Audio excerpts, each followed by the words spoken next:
I believe this administration will be the best friend America's governors have ever had, because we have a president who recognizes that when your states succeed, America succeeds. So now it's my great privilege to introduce to you my friend, our host, a man I've come to know. I like to say he is a distinctly American leader. Broad shoulders, clear vision, a big heart. He loves his family, and he loves this country with an unshakable faith in the American people. So, ladies and gentlemen, governors, members of the cabinet, the President of the United States.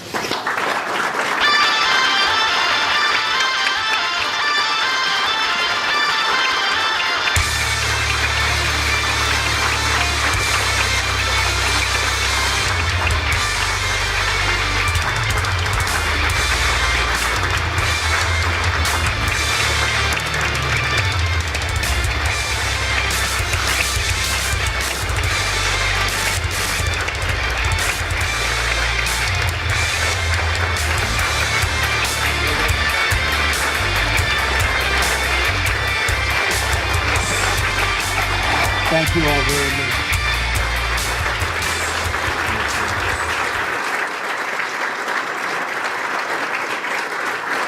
Thank you. Wow.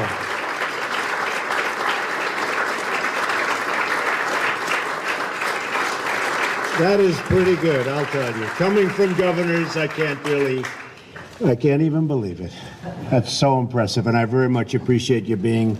And thank you to Vice President Pence. He has been so wonderful to work with. He's a real talent, a real guy, and he is central casting. Do we agree? Central casting. He's been great. Good morning, everybody, and welcome back to the White House. The First Lady and I were very, very happy last night to host you.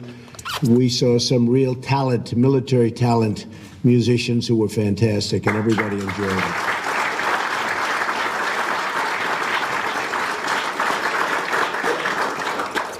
I'm very proud to have so many former governors in my cabinet. Vice President Pence, as you know, big governor from a very great state, a state I like very much, Indiana. Nikki Haley at the UN. Is Nikki here someplace? I think so, yes. We have Rick Perry is going before. We're trying to get people approved. We can't get him out. But Rick is going to do a fantastic job. Sonny Perdue will be joining the cabinet very soon. Terry Branstad will be our ambassador to China. An interesting story on Terry. Every time I spoke in Iowa, he'd say, please don't say anything bad about China. I said, what do you mean? What do you mean? He said, I like China, and we do a lot of business with China, and really, just don't. And I said, So when it came time to picking an ambassador, I called him up. I said, you like China? And I can tell you, China is very, very happy with that choice. So we made everybody happy. Right? These governors, thank you, and thank you, Terry. These governors have been bold reformers, and their success shows why we need to make states the laboratories of democracy once again. Many of you have shared past frustrations with waiting for permission from federal government and agencies, and I understand that, and I've had many people tell me about it, and it's been catastrophic for some of your states. You know your citizens, and you know they want things done, but they don't get things done, and it's not your fault. Sometimes it's your fault, but they understand that, but sometimes it's not your fault. We're going to speed it up, because that's not how a partnership is supposed to work. The government should not stand in your way in delivering needed reforms and services, and it won't. We're going to move very, very quickly environmentally with Scott and so many others that are involved in the process of regulation. We are going to be cutting. We're going to be doing the right thing. We're going to be protecting people environmentally and safety-wise, but we're going to be moving it quickly, very quickly.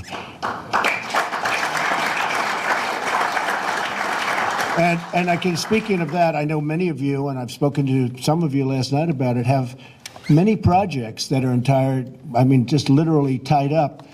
because of environmental concerns, and it's been in for years and years and years. Their project your state wants, great for employment. Everybody wants them, and they couldn't get them out of environmental protection, and we will get them out. Now, that doesn't mean they're going to be approved, but they'll be rejected quickly, one way or the other. They'll be either rejected quickly or they're going to get approved. I would say most will be approved, but you're going to know you're not going to wait 9 years or 11 years, some of the horror stories that I've heard. Under my administration, we're going to have a true partnership of collaboration and cooperation. We will get to the answers, and we will get them quickly, and the flexibility you need to implement the reforms that you are going to have in order to make decision-making proper and decision-making fast. So we're going to do both those things, proper and fast. One of the most important responsibilities for the federal government is the budget of the United States.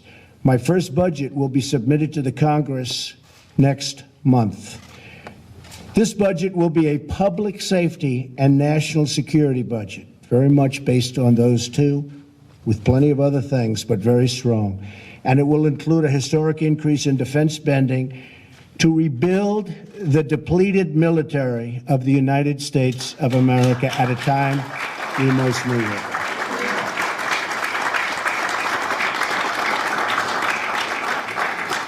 And you'll be hearing about that tomorrow night in great detail. This is a landmark event, a message to the world in these dangerous times of American strength, security, and resolve. We must ensure that our courageous servicemen and women have the tools they need to deter war, and when called upon to fight in our name, only do one thing: win. We have to win. We have to start winning wars again. I have to say, when I was young in high school and college, everybody used to say, we never lost a war. We never lost a war. You remember? Some of you are right there with me, and you remember we never lost a war. America never lost. And now we never win a war. We never win. And we don't fight to win. We don't fight to win. So we either got to win or don't fight it at all. But where we are, 17 years, almost 17 years of fighting in the Middle East, we're up, I saw a chart the other day, as of about a month ago, $6 trillion we've spent in the Middle East. $6 trillion. And I want to tell you, that's just unacceptable. And we're nowhere. Actually, if you think about it, we're less than nowhere. The Middle East is far worse than it was 16, 17 years ago. There's not even a contest. So we've spent $6 trillion. We have a hornet's nest. It's a mess like you've never seen before. We're nowhere. So we're going to straighten it out. This defense spending increase will be offset and paid for by finding greater savings and efficiencies across the federal government. We're going to do more with less. I got involved in an airplane contract. I got involved in some other contracts, and we cut the hell out of the prices. I mean, we saved a lot of money, tremendous amount of money, beyond anything that the generals that were involved, they said they've never seen anything like this before. On one plane, on a small order of one plane, I saved $725 million. And I would say I devoted about, if I edited up all the calls, probably about an hour. So I think that might be my highest and best use. Because if we can do that, our budget will be, might be my highest and best use. And there are many other places it's all the same. And in one way, that's a good thing, because we have an answer. And David is going to do a fantastic job at the VA. I say David is sitting there shaking his head. Stand up, David.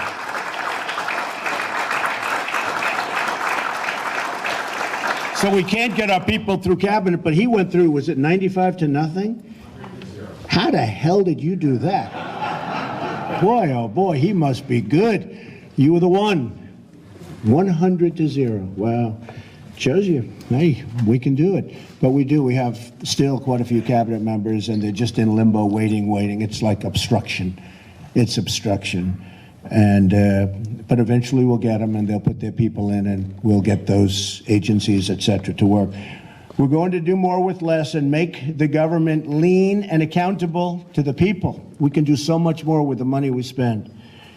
With the $20 trillion in debt, can you imagine that? The government must learn to tighten its belt, something families all across the country have had to learn to do, unfortunately, but they've had to learn to do it, and they've done it well.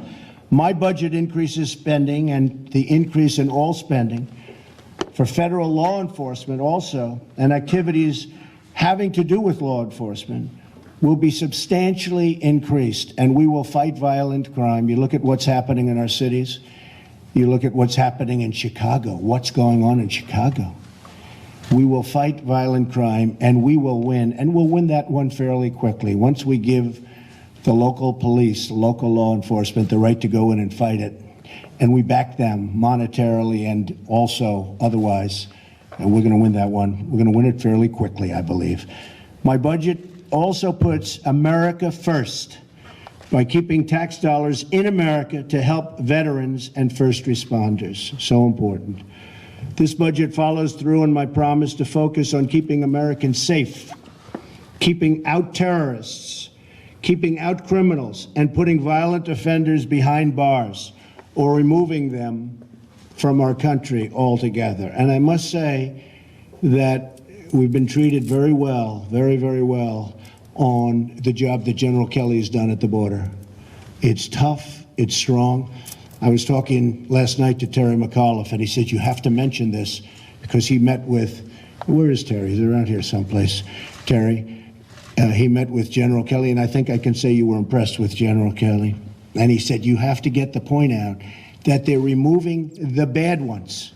And that's where our focus is. It's the bad ones. We're getting some very, very bad players out of this country. Drug lords, gang members, heads of gangs, killers, murderers. We're getting them out. That's what we're focused on. The press isn't covering that, unfortunately, but it's something that is very important. We're getting the bad ones out. And that's always where I said I was going to start. I was going to start with these bad players, and they are bad. They are rough and tough, and we're getting them the hell out of our country, and we're bringing them to where they started out. Let their country do what they have to do with them. So the budget, which is going to be a very big part of tomorrow night's speech, is going to be, I think, a budget of great rationality, but it's going to have to do with military, safety, economic development, and things such as that. Great detail tomorrow night.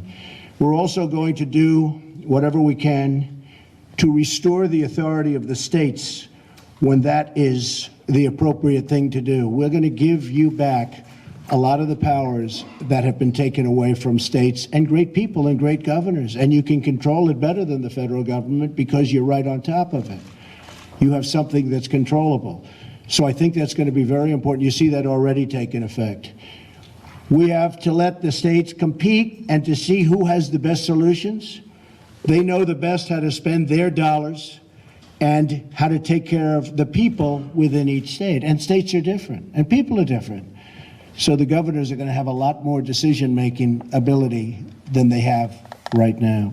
All states will benefit from our economic agenda. We will reduce taxes very, very substantially and simplify the tax code.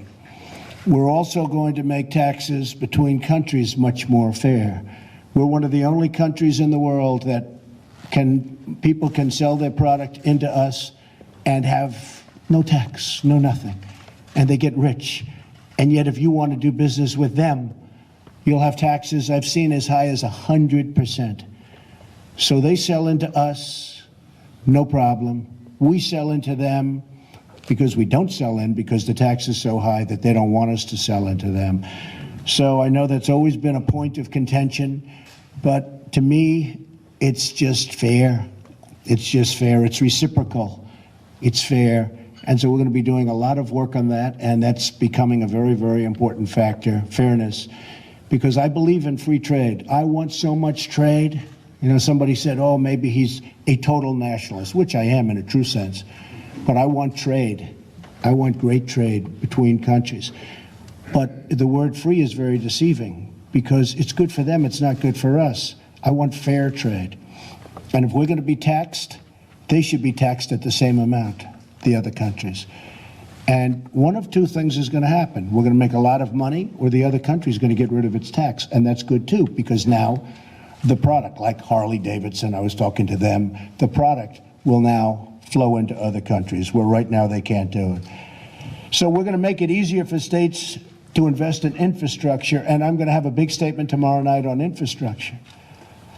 We spend $6 trillion in the Middle East, and we have potholes all over our highways and our roads. I have a friend who's in the trucking business. He said, my trucks are destroyed going from New York to Los Angeles. They're destroyed. He said, I'm not going to get the good trucks anymore. He always prided himself on buying the best equipment. He said the roads are so bad that by the time we make the journey from New York to Los Angeles or back, he said the equipment is just beat to hell. I said, when has it been like that before? He said, it's never. He's been in the business for 40 years. He said, it's never been like that. 40 years, never been like that. So we're going to take care of that. Infrastructure, we're going to start spending on infrastructure big. And not like we have a choice. It's not like, oh, gee, let's hold it off. Our highways, our bridges are unsafe. Our tunnels, I mean, we have tunnels in New York where the tiles are on the ceiling and you see many tiles missing. And you wonder, you know, you're driving 40 miles an hour, 50 miles an hour through a tunnel. You take a look at the Lincoln Tunnel and the Queens Midtown Tunnel, and you're driving and you see all this loose material that's heavy. You know, it was made many years ago, so it's heavy. Today it's light. It used to be better. The problem is you got to hold it up. And I say to myself, every time I drive through, I say, man, I wonder how many people are hurt or injured when they're driving at 40, 50 miles an hour through a tunnel and a tile falls off. And there's so many missing tiles and such loose concrete. So we have to fix our infrastructure. It's not like we have a choice. We have no choice. And we're going to do it. And it also happens to mean jobs, which is a good thing. We're going to repeal and replace Obamacare and get states the flexibility that they need to make the end result really, really good for them. Very complicated issue. We have Tom Price, just got confirmed, sitting here. Stand up, please.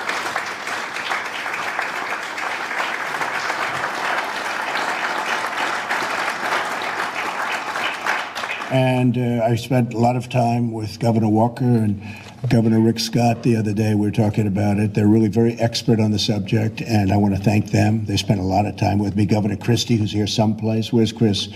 Governor Christie. Thank you. And so we have a lot of talent and a lot of expertise here, I will tell you. And we have come up with a solution that's really, really, I think, very good. Now, I have to tell you, it's an unbelievably complex subject. Nobody knew that healthcare could be so complicated.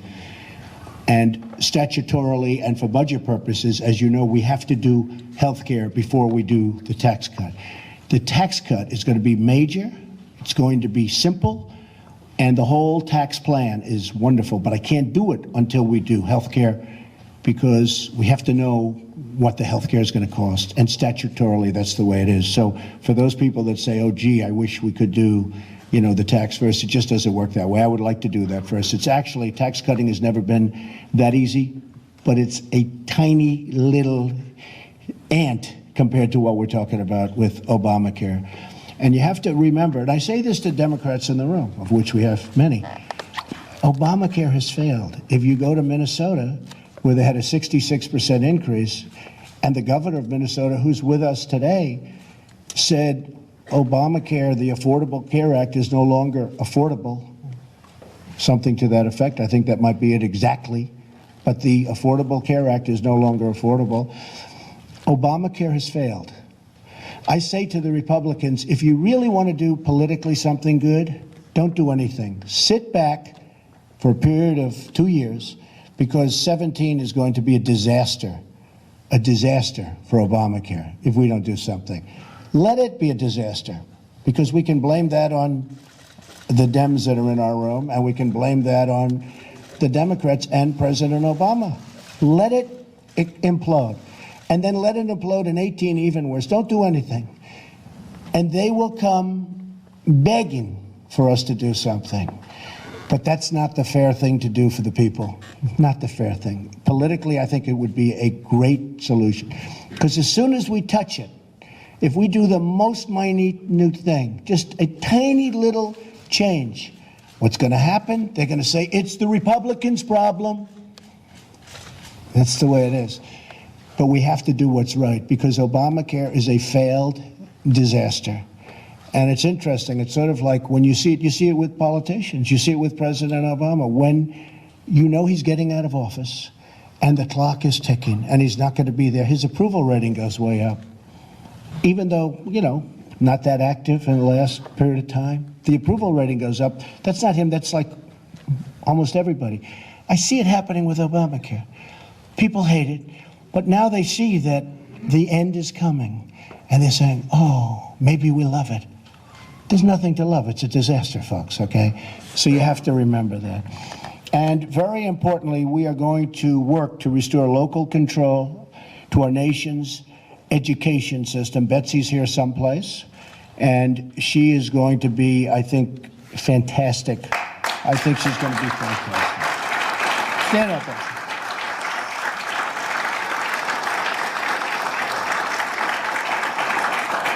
Betsy feels so strongly, and she's had such support from so many people. You don't see that too much because you see the anti, you never see the positive. But I can tell you, I've had so many calls while she was going through that horrible process. That was a tough, nasty process.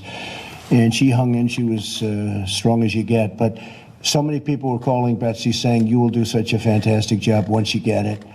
It's like sometimes I'd say it's much tougher to get into Harvard than it is to stay there. Does that make sense? It's tougher to get into the Wharton School of Finance. You can't get in. But if you get in, it's fine. You get through, right? I think you're going to do a fantastic job, and we're very proud of you. And you took a lot of heat, but you're going to do great.